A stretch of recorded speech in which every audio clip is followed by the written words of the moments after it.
we've always been taught, like, don't half-ass it. I'm like, I would like you to quarter-ass it. I want you to let's do a quarter of that ass, and we will be because we are in a different phase.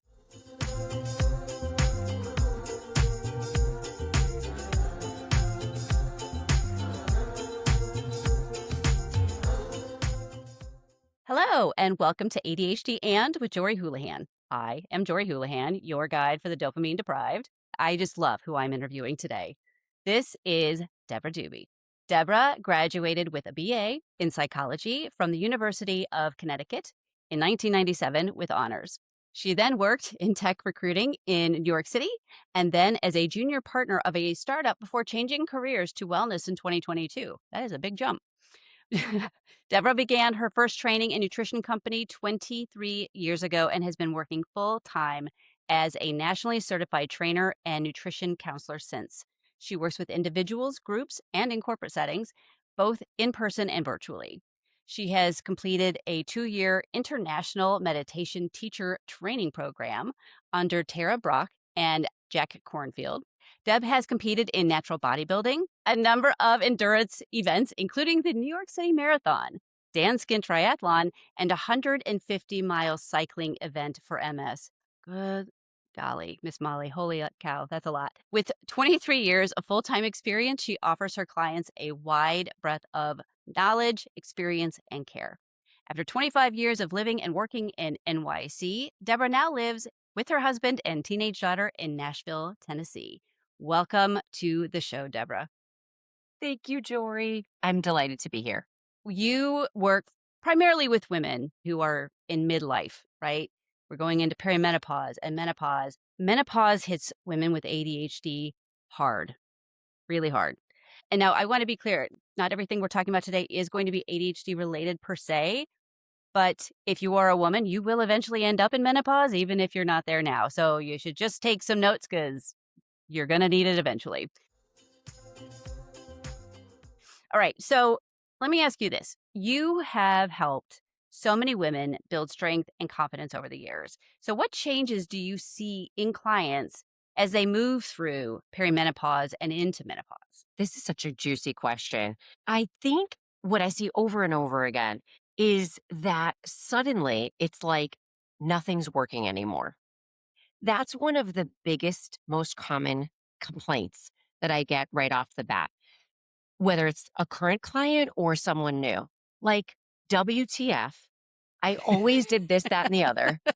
It Yep. always worked. You know, it's like, this is not my body anymore. I don't understand what's happening. And sometimes people feel like they're just unraveling, like everything is even going in the opposite direction. So it's not even like a status quo. It's alarming because they feel like they're just a body that they no longer recognize. I completely 1000% agree with that. And I think it's unfortunate that women are kind of left to fend for themselves when it comes to this. I love my gynecologist, but she definitely did not step up for this. So true.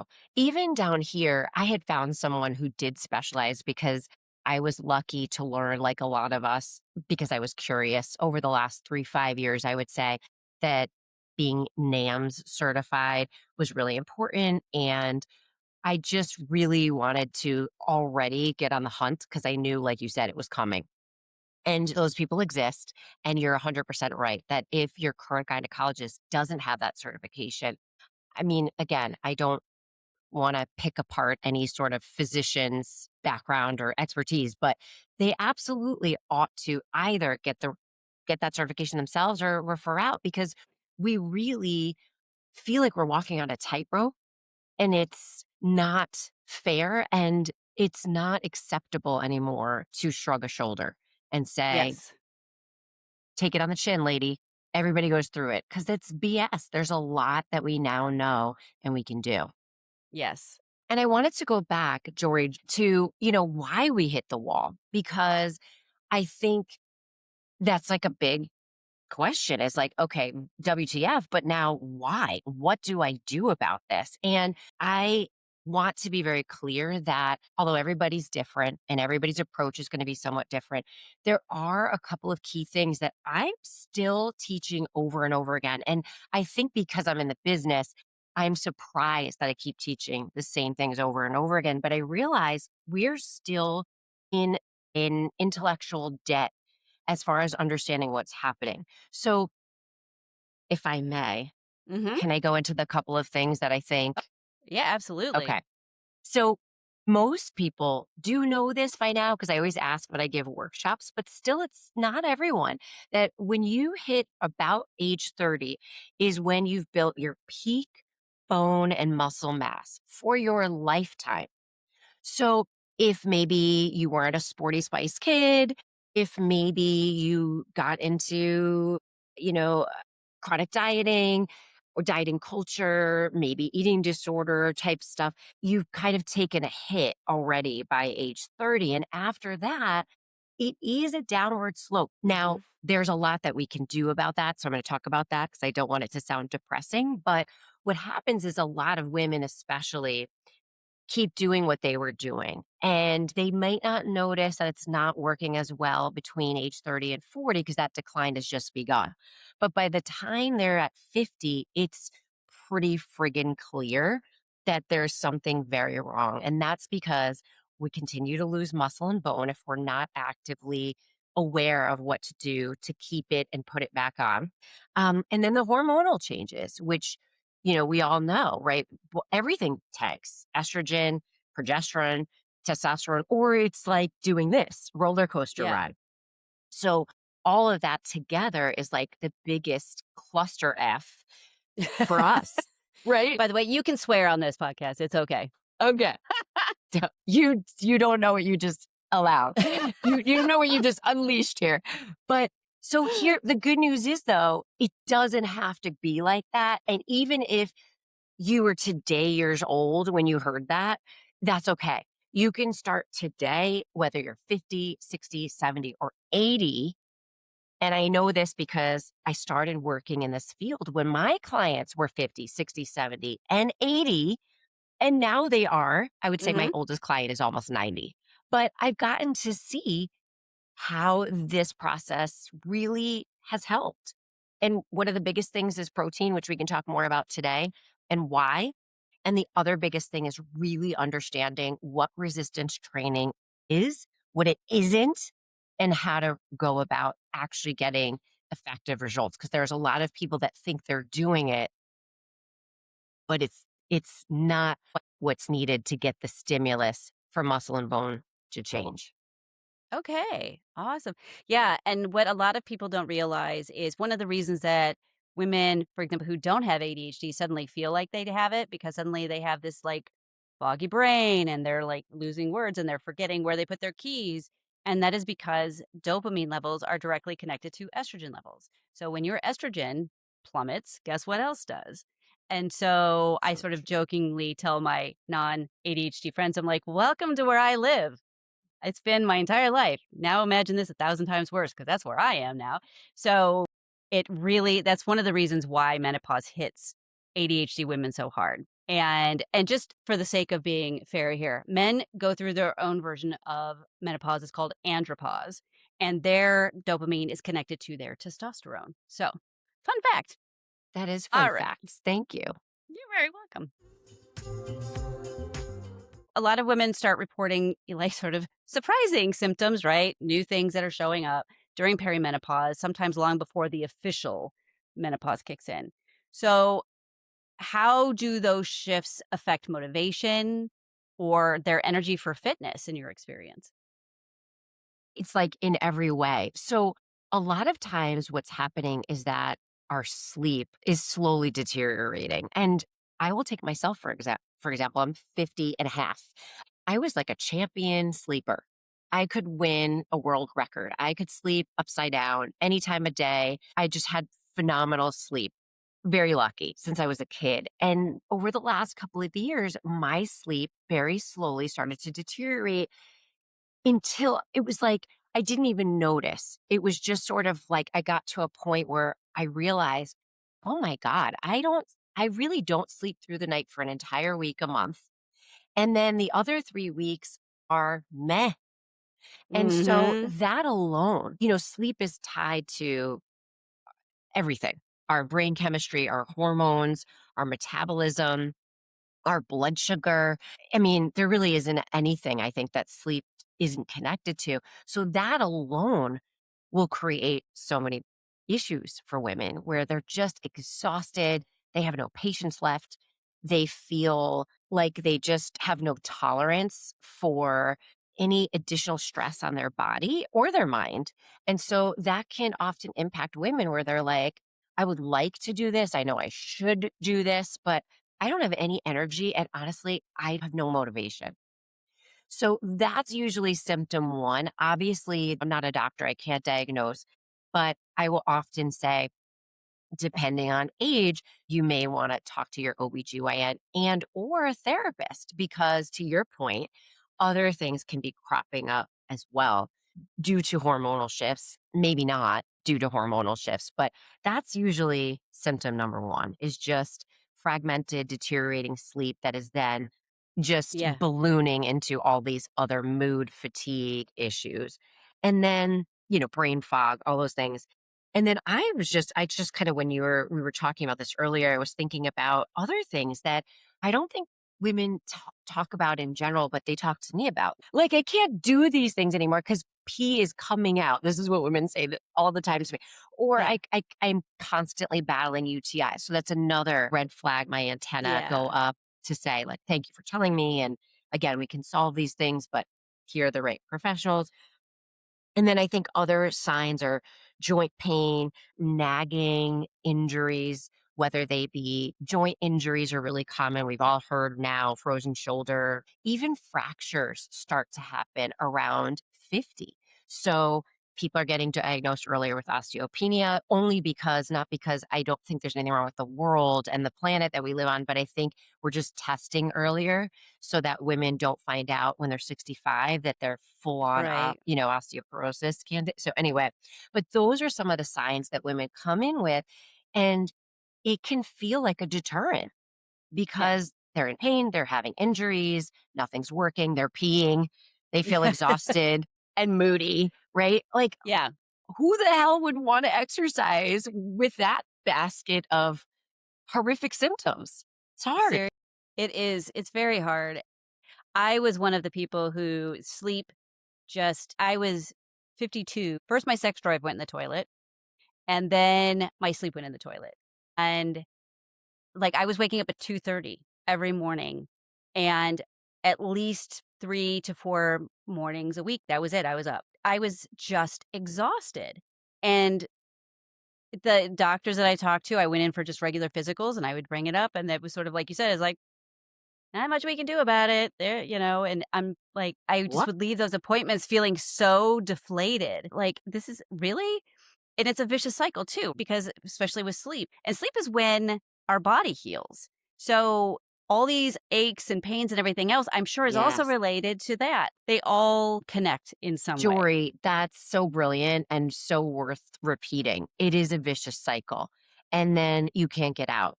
And I am thinking of a particular client who was 55, starting to really have deteriorated sleep, like to the point where she would come to sessions. Like, this is a very high level executive woman, right? Controlling the world, right? And crying. I'm Mm, so exhausted. I'm so exhausted and being gaslit. And also was told she couldn't get on hormone replacement therapy for a variety of health reasons. All of that was BS, by the way. And mm. just recently has been able to figure out what would work for her. But Oh, I mean, good. just terrible. We got through it. But I was going to say, like, for me, because I have had this habit of training for so long, I really started when I was a teenager. I could kind of push through, but even for me, it was like, God, like, I know I'm physically here, but I am like a shell Yes. of myself, a fragment of a shell of myself. So I can only imagine for someone who's just kind of getting started or had to take a hiatus, it feels like an insurmountable mountain to Yeah. climb, and it isn't. So we'll talk about that, but I get Yeah. it. Yeah, it definitely will feel that way, and I was pretty active through most of my 40s and 30s, and then I had COVID, and I never really got back fully into the swing of things, and I used to say, "Well, it's just because of COVID," but then I was like, "It's been 2 years since I've had COVID, and I'm still, like, I can't quite," but that was when the sleep stuff was going on, and, it was just a mountain of things, so many It's fun hard to things. parse out, right? It Yeah, really is. You're like, it could be any one of these, all of these. It could all yeah. boil down to this one. You almost like, I wish we could hire some sort of assistant just to deal with our perimenopausal symptoms because it's like, there's so many possibilities, right? It's like, I know. God. And It you have brain fog. Yeah, right? I just think, God, if we started having this conversation earlier or at all, like I said, because some of these doctors are just like, "Nothing to see here," and it makes me nuts. And they are doing everybody a disservice if we're not talking about these things and if we're not educating women and their families, right? Because our mood swings impact everybody. All right. So I guess I want to ask you, what drew you to specifically focus on strength training for women in midlife? I mean, was there a personal moment or maybe a client story that sparked that? Yeah. I mean, I can give you a couple of examples. I came out of a family that had no idea how to eat healthy, how to exercise. I grew up in diet culture like a lot of people of our Yeah. generation. Yeah, my mother Yeah. was obese. Who cares? But it was such a horrific experience for her, just emotionally feeling very much less than because of her size and doing everything to be smaller. I didn't know anything either. I was a kid. I certainly, through osmosis, took some of that on because you do. And Mhm. then really had to unlearn that, like made it a point. I didn't even know that I had learned it, but once I realized that, I really made it a point to unlearn it, especially when I thought of getting into this field. But when I started strength training personally, which really was like late teens, without sounding hyperbolic, it changed my life. I intuitively, I don't know how, I just thought, "Oh my god, this just feels like the right thing to do." I felt strong for the first time in my life, capable. I felt powerful. I felt really in my body, like I was inhabiting my own body. I felt a sense of pride in what I could do. I didn't know anything about the science. I didn't know anything about all of the amazing things that muscle does and building muscle does, but I knew there was something to this. And I just felt like, gosh, there aren't a lot of women trainers, but the women clients, they're kicking ass. So there's something to this. And as I started to do this work and I started to work with women, also, again, not understanding the science, not even understanding perimenopause or menopause. So knowing nothing at that time, it was still working.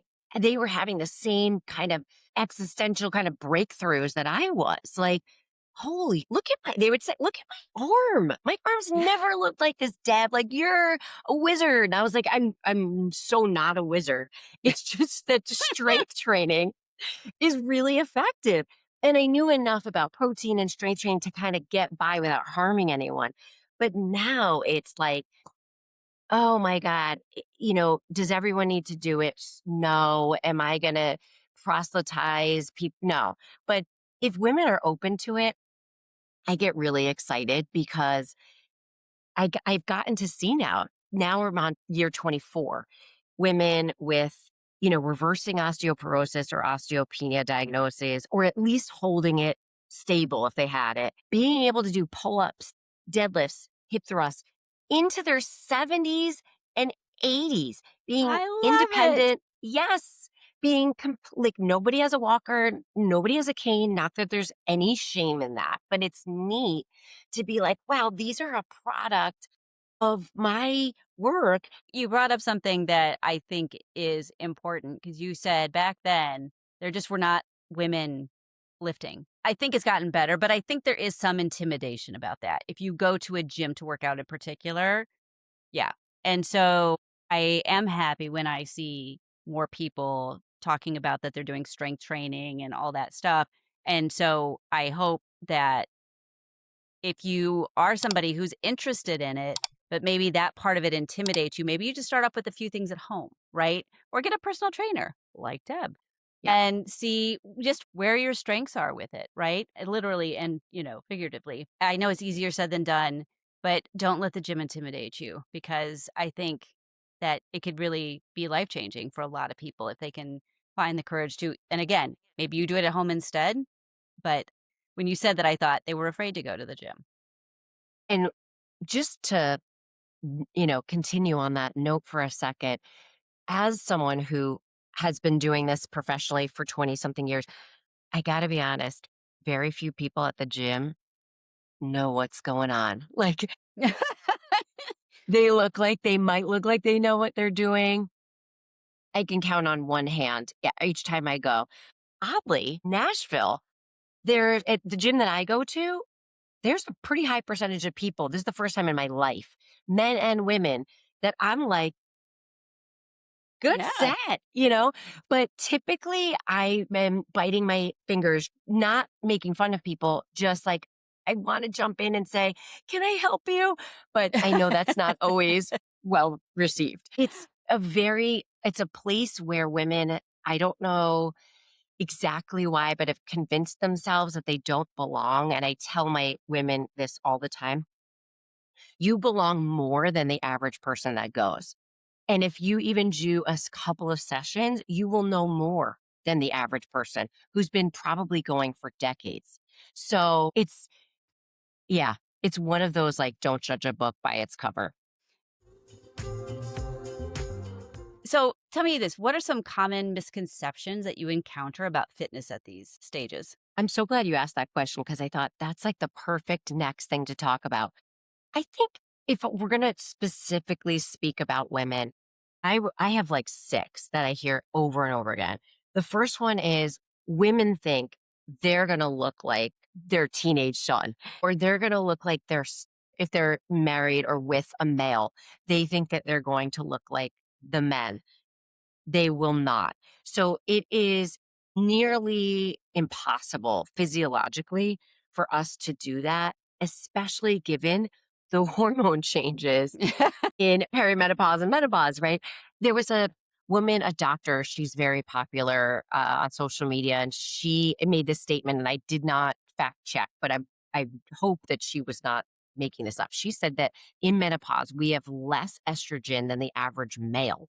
It was nearly impossible when we had all the hormones, right? It's right? It's definitely not possible when we have none of the hormones, even on hormone replacement therapy. So Yeah. sometimes even that question, I'll ask more questions because I'm like, that's an interesting thing that's your fear, right? Yeah. Let's like, I'm not a therapist, but I'd love to ask a little bit more about that. Being stiff, no, strength training does not make you more stiff. If you're working through a full range of motion and you're doing a balance program, it actually will help with your flexibility. It helps with your mobility because joints and muscles are stiff because they're usually weak and or tight because they're weak. Are sometimes muscles tight because they're overworked? Sure. But in general, joint range of motion usually gets better. The danger factor is another myth. It's dangerous. I'm going to hurt myself, or I have osteoporosis. I'm going to hurt myself. There have been so many studies with women over 70, deadlifting, heavy squatting with osteoporosis, did not suffer a fracture, reversed their condition. Peter Attia talks about that particular study a lot. It's called the Lift More study. But you're going to hurt yourself typically if you have no clue and you've never been in a space before. And that is whether you're paddleboarding, strength training, or taking a yoga class. So if you're completely green, to your point, it makes sense. Learn something. Put Mhm. your ego on the shelf. You don't have to commit to a year of personal training. Just do a handful of sessions. Have your person teach you, like, what should I do? Do an assessment, teach you how to put a program together so you can fly. And then the last two things, or there was three, is that I'm not going to be able to lose weight. Weight loss is really independent of your training. Weight loss is really about inputs and meaning from food, less so about exercise, unless you're doing hours and hours and hours a day. But even then, it's very easy to eat back those calories. So there's another, again, goes back to the first one. If I'm trying to lose weight, which again, it's always, why are you trying to lose weight? Tell me more about that, but it's a myth that Yeah. cardio is going to help more than strength training or Yeah, you can't what's the saying? Like, you can't out work out a bad diet or something yes, along you those can't lines? out exercise a A poor bad diet or a bad diet. Yeah. Yes, it's true. It's so easy to eat 400 calories. You could do that in one cookie. And then the Yeah. last couple of things I think that are really important, women will often think they already are strength training. And I have to double click on this because Pilates, bar, yoga classes, group fitness classes, I don't want to name any particular brands, but there is a I would say it's like a Venn diagram. Just because you have weights in your hand does not mean that you're strength training. There are some very specific things that must happen for a person to get stronger and or to build bone. I always want to say I'm not yucking your yum. Whatever you love to do, I am so for it. Yes, I'm a champion of exercise and fitness. But if you're trying to get stronger, if you're trying to build your muscle mass bone, you can't do anything. It's a specific avenue. There's got to be progressive overload. It can't be willy-nilly programs that are different every time you go. Women will say, I don't know why I have osteopenia or osteoporosis. I'm not saying that I know, but I can tell you that those types of activities do not deliver the same impact and stimulus to the bone and muscle that traditional effective strength training does. And they're not the same. And that really pisses people off. Sorry. I bet. It's like, "Hey, I'm here. Now you're telling me Yeah. I'm not doing it right?" What do you Um, mean? I know. yeah, but I think people tend to be, and tell me if I'm wrong, but I think people tend to be a little too light on the weights. But at the For same sure. time, you do need to be careful that you don't go too heavy initially. You gotta work up to it, but when you hit, like, a level where you're not breaking a sweat, you probably need to up the weights a little bit. Weight is really important though. Like you can't, like the lift heavy mantra has freaked a lot of people out for that reason. They think, well, I can't lift at all. Like, so forget it. And I think that it also goes back to that fear of it bulking them up. Totally. What I like to tell people is lifting heavy for some of my clients is doing a body weight squat, and other people, it's lifting with 195 pounds on their back. Those are people at two totally different places on the spectrum of training. But heavy is meaningless in that there's no weight attached to the word. What is challenging? And that I like to say, that's what we should say. Are you using challenging weights? Because heavy is like, yeah, unfortunately, people just have a lot of preconceived notions and think that they ought to be doing things like you said that are scary and harmful, where that's not what we're saying. We're saying that Mhm. you need a challenge for the rep range or the exercise that you're doing. Yes. And to say that something is too heavy or too light is such a abstract. Subjective, yes, abstract. Like, what does that mean for you? You know? All right. You've kind of touched on it, but so for the women who are feeling fatigued, right? Unmotivated, overwhelmed because the hormones are kicking our ass. What are your go-to strategies for helping them to stay active, whether they're in perimenopause or menopause or not? Like, do you have strategies that really help to get these women started? Yes, and it's such a good point. I love people like David Goggins, who was a Navy SEAL, and it's like, gotta grind and, go hard or go home. But that doesn't work in this phase. And so I think getting rid of that mindset, like there's a lot of women who also have been like that. And so they think, well, because I can't do that anymore, I might as well do nothing. Horrible, right? Like a Yeah, no. horrible, Please don't do that. understandable, right. Whatever you can do to keep going. So, first thing I would do is definitely have them visit a doctor if they haven't yet. Draw the blood work, make sure things are functioning okay, maybe talk to a therapist because it could be depression, anxiety. Those things are also connected to this time Yeah. of life. If all of that checks out, then it's kind of finding the bare minimum and then building from there.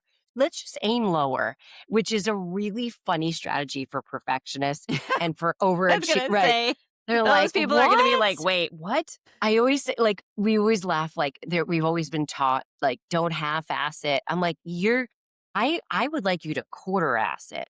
I want you to let's do a quarter of that ass, and we will be because we are in a different phase. I've had to modify my training. I still train.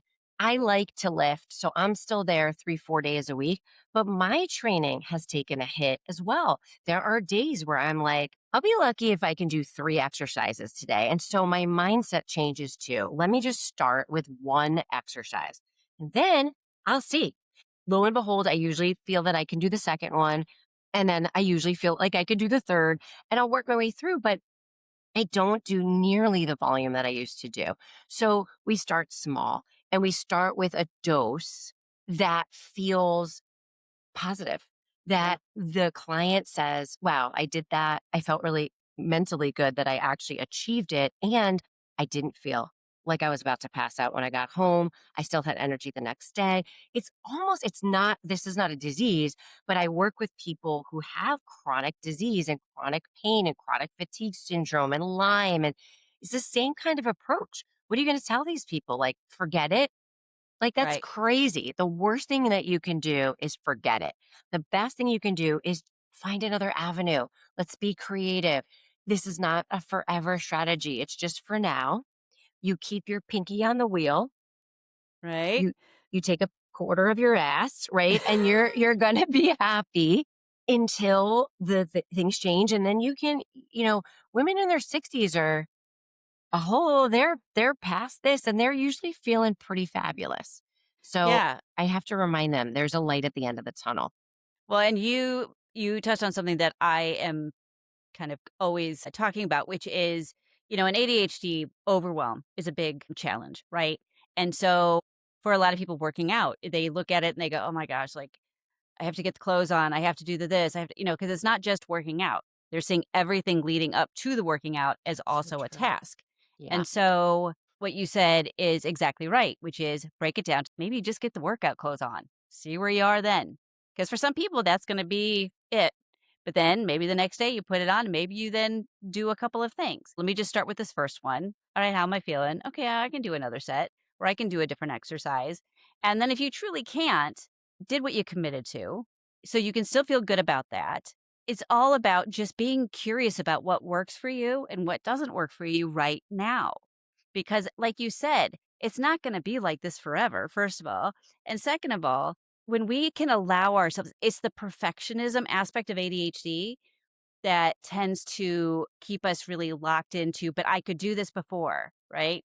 And Yes. then when now this is harder, we think we're failing, but it's not, right? Our So body is just changing. those are such good points. And we talk a lot about this, like in my work. There were a couple things that you said that made me think of two other, I hope, helpful tips. One, I think that the habit muscle is the most important muscle of all. So if you're checking a box, like you said, I walked to my mailbox and back, and honestly, that was all I could do. Okay. See it as a win because Mhm. once we get out of the habit, oh my God, it is so hard. It's just so hard to It's get back. so hard to get It could back be into it. years. It It could is. be decades. I've seen people. I'm like, I knew you 24 years ago. We are having the same conversation, now. And gosh, like that can really happen to people. So check any box to keep the habit muscle going. That is the most important muscle of all.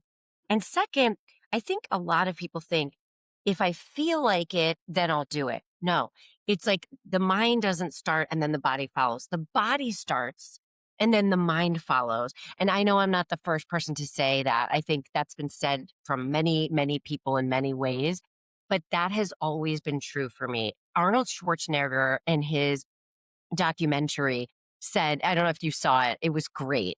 I love Arnold, but he has a documentary out and he said, when I go to the gym, it's like I see in black and white. Everything is ho hum. And when I leave, everything's, he said, I think he said in Technicolor. And I don't know that I have that euphoria every time, but it's definitely more colorful than it was before. And so that helps me because people think I'm like some sort of exercise bunny. I'm not. I feel the same way everybody else does. If I could take a pill and not exercise, I might consider it. But I know that when I leave, I feel better. And that that's another one of those. We were talking about the sleep cycle being this vicious cycle. This is a really positive feedback loop that it goes upwards. It's like an upward spiral versus a downward spiral. So once you exercise, there's all these hormones that get released via the muscles and in the brain. And then you start to feel it. So it's another loop that if you will just have the courage to take the first step, Mhm. it is like every time I leave thinking, why is this so hard every time? I'm 50 years old, but I've sort of come to accept, I think will always feel this way. Well, so a couple of things. Going back to one of the things you said before about count it, like you walk to the mailbox, check that box.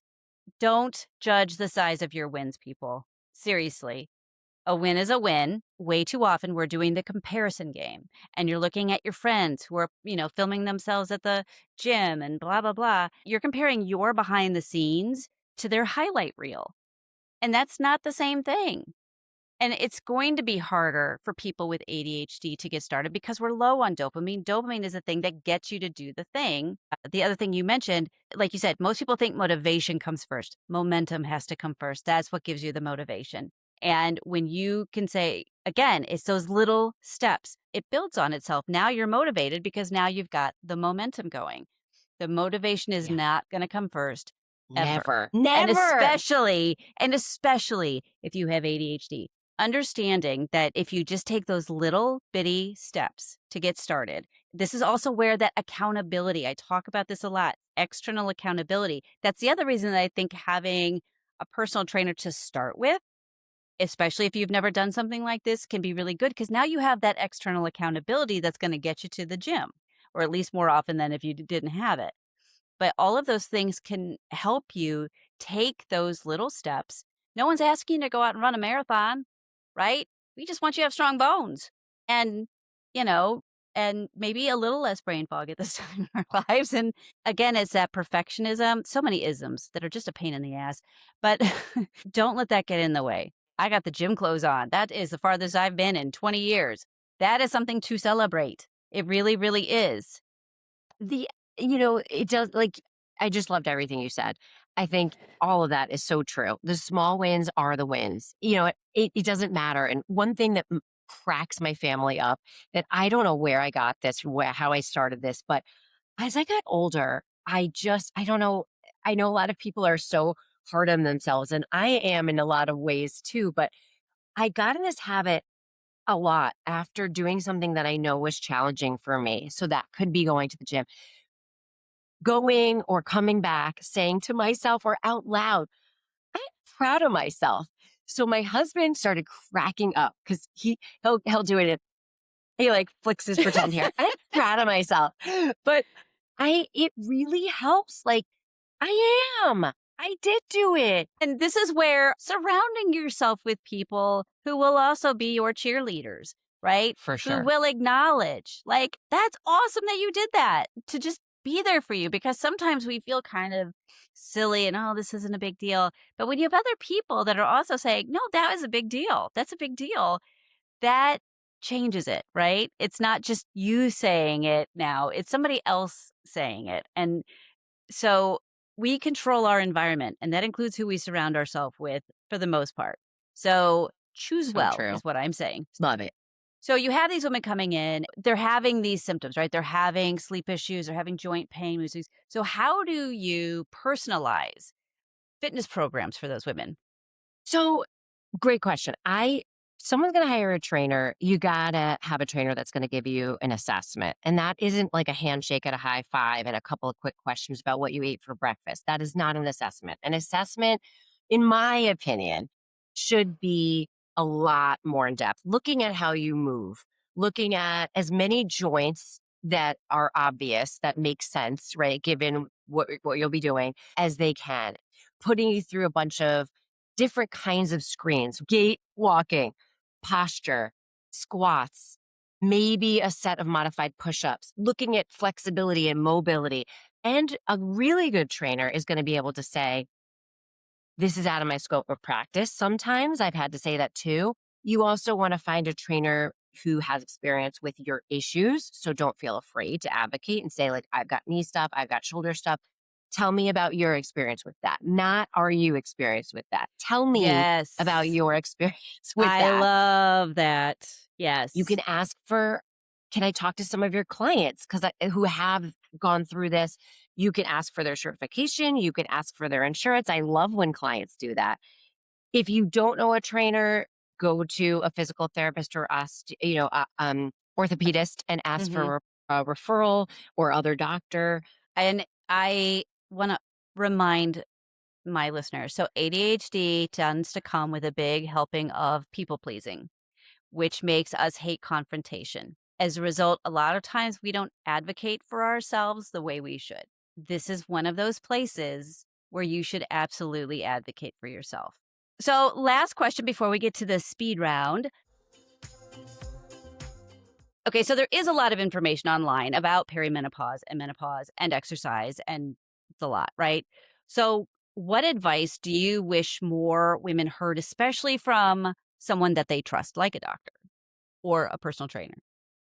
About, okay, just to clarify, about fitness, about, Just mm, about because there's so much information about exercise, okay, perimenopause, menopause. So, yeah, within that realm, what okay. is some advice you wish women would hear more often?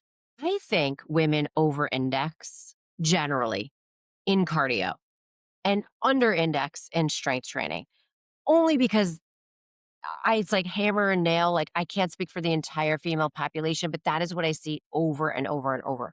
And I wish that doctors for sure asked, more about exercise habits and looked to see, is there a blend of strength training and cardio? Or are people just riding an exercise bike, which is fine, but you're sitting on your butt. And if you have a desk job, everything's seated, right? There's not even enough stress on your bones. So people will say, well, sometimes I get out of the seat. Okay, but there's no impact. So I wish doctors were a little bit more, and again, not yucking anyone's yum. I don't want anyone blasting me with hate mail. I like to see the variety. I like a portfolio. When I look and people are like, I ride my bike and I swim, I'm thinking, oh Lord, we need to do some more impact work, strength training and or other, because these poor bones are not getting enough. This person is doing a great job with cardio, yay her, but she is indexing on the things that are really going to wreak havoc as she gets older. So I like to look at a portfolio. I was listening to this woman speak about the nutrition of your training. Like, we think about macros, and we could talk about protein another time, but that being such an important macro as we're aging. But there's also the macros of training. It shouldn't all be, you can't just eat carbs or just eat protein. So you want to have a mix of cardiovascular activity, real effective strength training, flexibility, I would say, and Yeah. and balance might go in the flexibility portion as well.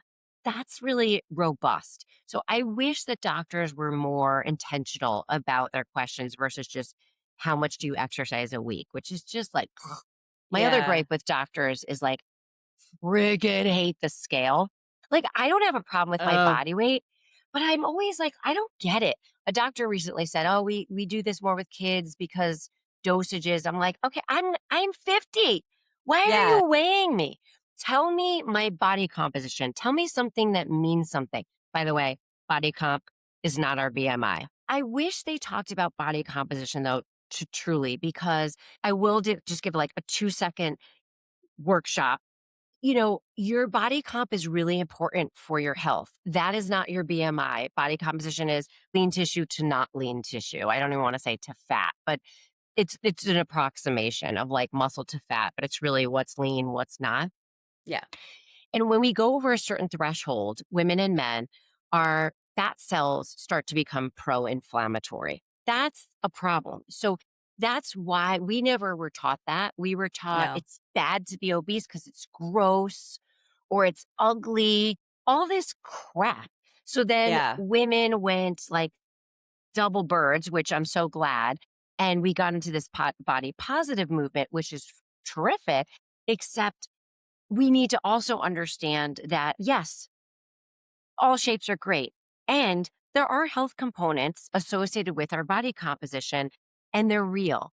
The last thing that I want to say, like, I wish trainers and doctors talks about is like muscle, when we're doing well with our muscle to fat ratio, is anti inflammatory. And every time our muscles are contracting, they are churning out these myokines, which have been referred to as hope molecules, which is great, which is anti inflammatory to everywhere, brain, heart, all organs of the body. It's wonderful for dementia and Alzheimer's prevention, wonderful for every disease, including cancer prevention. I mean, you can't lose. So I just wish that they and trainers kind of looked at exercise as a portfolio. Like, we're not just Mhm. going to invest in this one fund and hope for the best, and also we understood, why is my body comp so important? What is it about muscle that's so important? Because I don't want to make it about looks, even though sometimes that's a motivator for people. It's so much more than that. This is your protection against Yes. all cause mortality, almost all disease, and disability. And you can't get it really as well, as effectively from anything else you do. Again, that doesn't mean that everybody has to do it. And I'm trying to sell you, a bill of goods, but I do feel really passionate that if people include it, it can literally be life changing. I love So, that. yeah. Okay, so one other thing I wanna add, I know that I said the last one was the last question, but you brought up protein a couple times, and I know that for people with ADHD, high protein breakfasts are way more better for our brains than high carb breakfast, but I wanted to understand what you were talking about in terms of what we've been talking about. What we say from a fitness perspective, again, I'm always like, look, I'm not the queen of the research. All I can do is keep going to conferences, keep taking my quizzes, because we have to do that for our CEUs, and really do my best to disseminate the most clear and most cutting edge information without going off the grid. And so, what we think we know so far is that getting multiple doses of protein throughout the day is really protective for muscle mass. So, just having one dose, not so good. Even two, not so good. And especially as we age, our muscles are a little bit, they are more resistant. They don't build as easily, they don't repair as easily. Our body doesn't assimilate protein as easily as it did when we were younger. So we need more than when we did when we were younger. Protein is really important for not just your muscles, your hair, skin, and nails. Yes. Everyone's always taking out, just eat more protein. It's really important, as you know, for your brain, your joints, all of your soft tissue. So it's like all your hormones, all your enzymes. Everybody is kind of dependent on protein, and we can't store it. So Right. you you get to be a little bit ditzy around your carbs and your fat because you can store it. You cannot store protein. Okay, so it is now time for the rapid fire round. So I'm going to ask you a series of questions. So just answer that, like whatever comes to top of mind. Are you ready? I think so. All right. So first question is, what is your favorite quick mood buster activity? I think it's not lifting. It's walking, Okay. even a short walk. Yeah, outside for sure, Yeah. for me. Yeah. I love walking. I love it. All right, morning, midday, or night? When do you feel strongest? Midday for sure. Okay. I am a grouchy bitch in the morning and same at night. I have like bookends. Don't talk to me. But even though obviously I have a pretty good disposition, but yeah, midday is Yeah. best. Okay. Yeah. Is there an exercise you secretly love that most clients dread? Yes. That would be Bulgarian split squats. I don't know why I Oh, love them. really? No one else Oh, loves them. yeah, I am with them on that. I hate those things. Oh my god. I thought you were gonna say Romanian deadlift. I'm like, "No, I love that one." But no, the split squats, anything that is a split squat period, I don't care what you name it, I don't like. So You're not alone. You're not alone. okay, so what is your go-to snack before a workout? If I have room for a little caffeine, I love some caffeine. And then at that point, I usually have that will be a time where I'll have some carbs. Favorite pre workout. Ugh. Honestly, I'm so simple. I would say even a handful of cereal would be fine for me, a little coffee. And I do find that taking creatine, which we didn't talk about, but Mm, pre-workout is so helpful for me personally. It changes my mood. It gives me a bit more energy. And honestly, I'll take every last bit of support I can get. So coffee, a little bit of creatine, and maybe a handful of cereal. Not that exciting. if you could give women one quote unquote permission slip when it comes to fitness, what would you say it was? Honestly, like I think about my mom all the time. My mom passed away a few years ago. She I'm had, sorry. thank you. It sucks to lose a I parent, know. by the way, for anyone. Are your parents still here?